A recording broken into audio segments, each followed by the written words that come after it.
Hi, this is Cindy. I'm going to go over a few of the exercises from Chapter 7 in the Coding Handbook.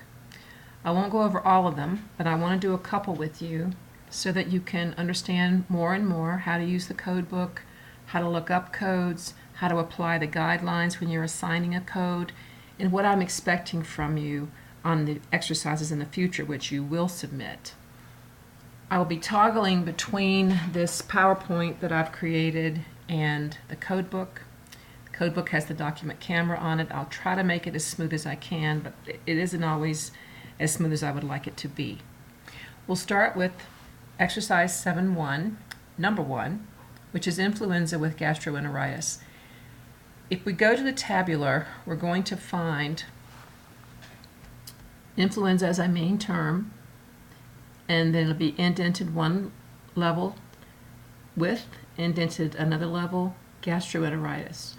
So when you are looking for the pathway in the answer key for the exercises that you will complete in this class, this is how you will see the way the alphabetic index looks. So now I'm going to toggle to, here's our code book, and you see influenza with gastroenteritis, J11.2. So now that we have that code, we're going to go to the tabular and find 11.2. And what I've learned is moving the code book and not the camera is the best way to go. And here is J11.2, influenza due to unidentified influenza virus with gastrointestinal manifestations. So that is the first one. After you have found a code, before you assign that code, I want you to be able to look at guidelines and know how a certain guideline might guide you to selecting the right code. The guideline that I think addresses this particular exercise is assign only the combination code when that code fully identifies the diagnostic conditions involved or when the alphabetic index so directs, and that is Coding Guideline 1B9. So let me go back to the code book just to be sure everybody's on the same page. When I'm talking about guidelines, I'm talking about the official coding guidelines. And under general coding guidelines, which I mentioned, it started with Roman numeral 1. This is where I get that from. This is the 1. And then you go to B, which is your general coding guidelines. Here's B. And then 9 is your combination code here.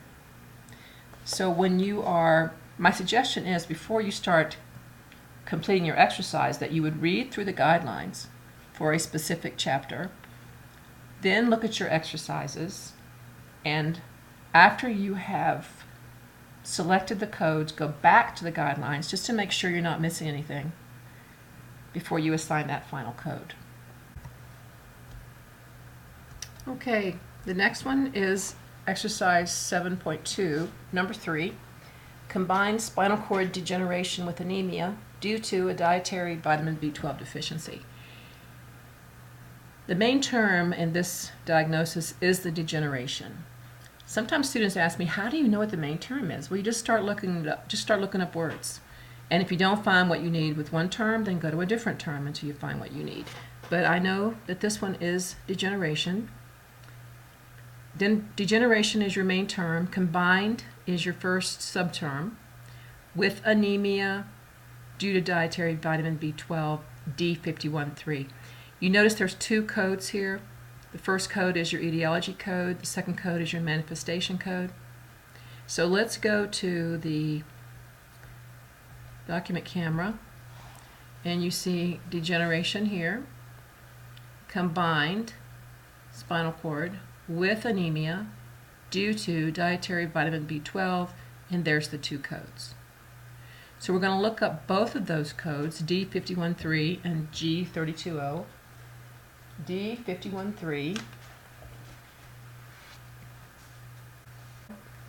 D51.3, other dietary B12 deficiency anemia. So if you wonder, where's that other? What's that referring to? Well, up above here, we talk about anemia due to an intrinsic factor deficiency. anemia due to selective B12 malabsorption problems, the transcobalamin 2 deficiency, which I've never heard of, but there you go. And D51.3 is other dietary vitamin B12 deficiency anemia. I said D51.3, and I really shouldn't be saying that because there may be many characters in a code, so I really should be saying D51.3 or D51.3, however you prefer to refer to that dot or that point. So I will correct myself and say I should have said D51.3, and that would be your first code, and then G32 is your next code.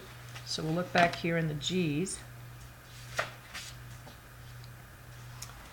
And here is G32, right here. Other degenerative disorders of the nervous system and diseases classified elsewhere. And you notice this is called an instructional note. Code first underlying disease, which we did when we had our codes. We had that D code first, that's the anemia. You see here's some examples. So you code first your underlying disease and then this code, G32. Codes that have this phrase, in diseases classified elsewhere, those can never be used as a primary or a principal diagnosis. They're always going to be a secondary diagnosis. So let's go back. And now let's look at what guidelines would work best. And this one is what I've selected. Coding Guideline 1A13. And this is when certain conditions have an underlying etiology and multiple body system manifestations due to the underlying etiology. And this convention requires that underlying condition be sequenced first, followed by the manifestation. So this is what I've done, and this is where I've quoted that guideline.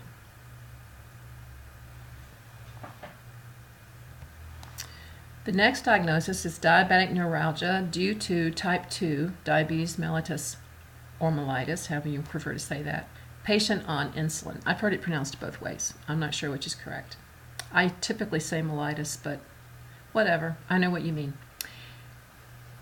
We know, or you will know, from finding your diabetes codes in the alphabetic index that they are classified by type. So you can see here on the pathway, diabetes type 2 with neuralgia takes you to E1142.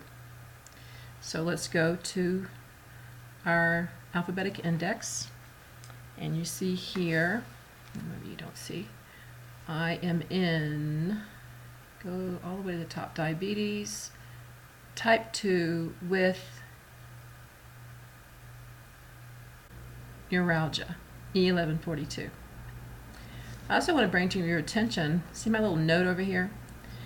This is a note that I made when I was reviewing a coding clinic from the first quarter of 2013, and the instructions were to code type 2 diabetes with ketoacidosis as E13.1-. Why is this in here? Because this was something I noticed in coding clinic that I had seen in some medical record documentation. So to be sure that I didn't forget that this is how we had been instructed to code this, I put a note right here in these with diagnoses here. So in future publications of ICD-10, ketoacidosis is going to go in here, right in here, and it'll be identified as the coder will know to use E13.1. So we're back to our code E1142. We're going to find that code in our tabular.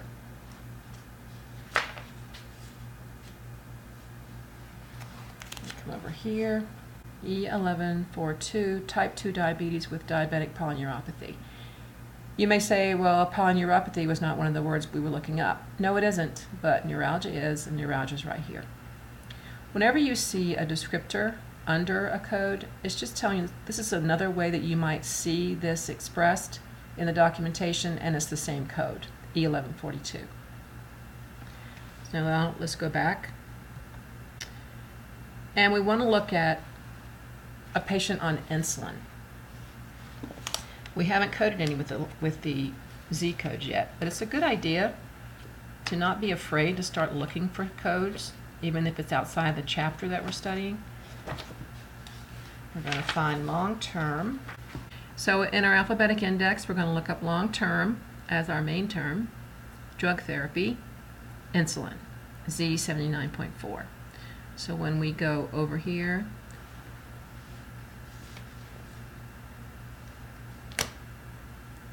long-term use, go down till we get to insulin, Z79.4.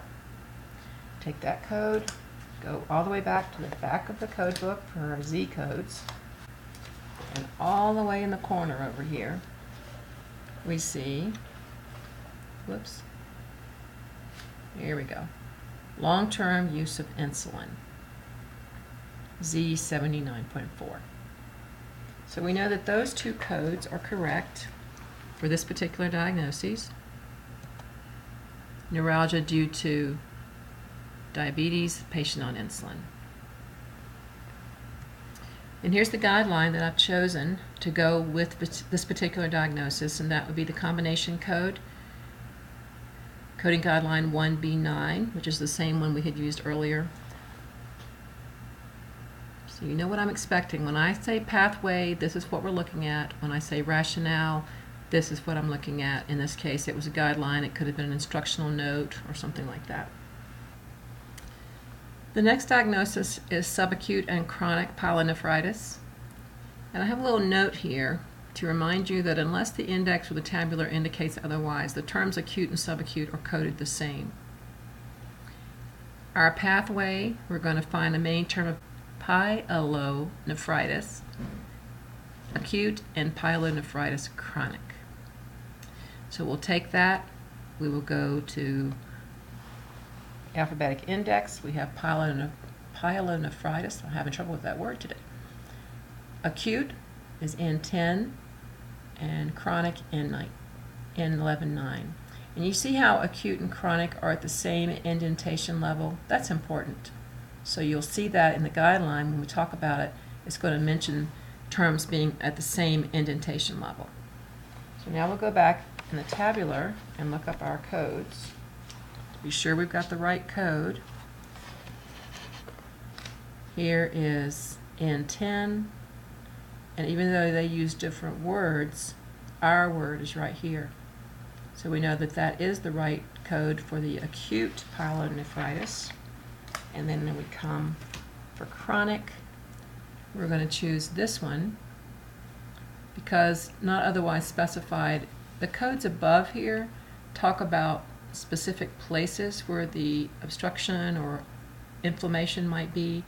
Our documentation didn't give us any of that, so we're going to choose this less specific N11.9 code for this diagnosis. So now let's see, what did I choose for the guideline? And it would be this one. Coding guideline 1B8, if the same condition is described as both acute and chronic, and separate sub-entries exist in the alphabetical index at the same indentation level, you code both and sequence the acute code first, which we did. We put our acute code in 10 first, then our chronic code in 11.9 second. Now, of course, if you were reading medical documentation, this would just be a phrase in a larger volume of documentation, whether it was in history and physical, discharge summary, operative report, whatever it might be. As you're learning to code, we just give you these one-liners, but little by little, as you become more comfortable with the code book, I will be giving you longer exercises so that you get used to reading medical record documentation and knowing which terms need to be coded. The next one we're going to look at is cervicitis. Okay, for cervicitis, the diagnosis is acute and chronic. Our pathway is cervicitis is our main term, and acute and chronic on the same line, N72. So when we look at that in the code book, you can see what I'm talking about. Here's a cervicitis, here's acute, here's chronic. Both conditions have the same code, N72. So we'll look up that code. And it's right here, inflammatory disease of the cervix uteri, N72. Notice this use additional code. If we had been given the organism responsible for this infection or this inflammation, we would code that. And it would be somewhere in this B95 to B97 category. But we weren't given that, so in this case, we don't code that. Okay, that's what I'm going to do so far for Chapter 7 exercises. I will do a second part 2 in the next recording.